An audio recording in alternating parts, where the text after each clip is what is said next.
من يقرأ التاريخ يعلم أن أشهر أسلحة الخصوم من عهد آدم وحتى الآن هو سلاح التشكيك.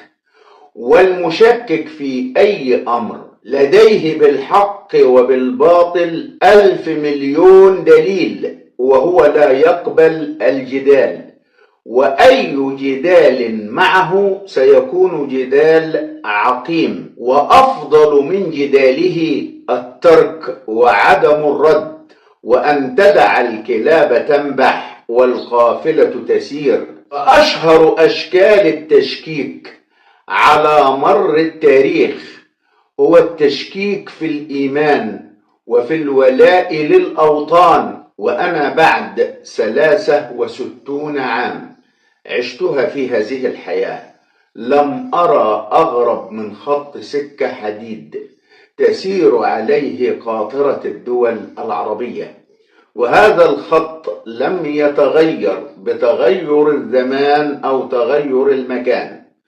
والقاطرة هي قاطرة تحمل شعوب تشكك في إيمان الحكام، وحكام يشككون في ولاء هذه الشعوب للأوطان. وأوشك عمري على الانتهاء ولم أرى في أيدي هؤلاء إلا سيف الجلاد، كل منهما يحمله للآخر، فهم لا يملكون إلا هذا السبيل للهروب من الإفلاس والعجز والتقصير. وهذه هي المصيبة الحقيقية. مرة وأنا في التدريس سألت طالب: لو نصبناك رئيس جمهورية ما هي أولوياتك بعدما تتولى هذا المنصب؟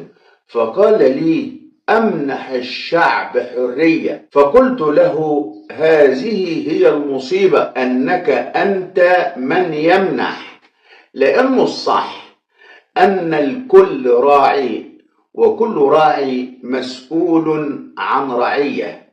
فلو أنك أنت منحت هذا الصك فلن ترى له أثر على الشعب إلا إذا كان كل من تحتك عنده نفس الرغبة في منح هذه الحرية، ابتداء من رئيس الوزراء وحتى أصغر فرد أمن على بوابة في أي مؤسسة حكومية. فليس الحل في منح مساحة أكبر من الحرية، ولكن الحل أن يكون كل فرد فينا على قدر المسؤولية. وكم كنت أتمنى قبل أن أفارق هذه الحياة أن يتغير أو ينحرف هذا المسار نحو تقدير المسؤولية، لأن الكارثة إذا حدثت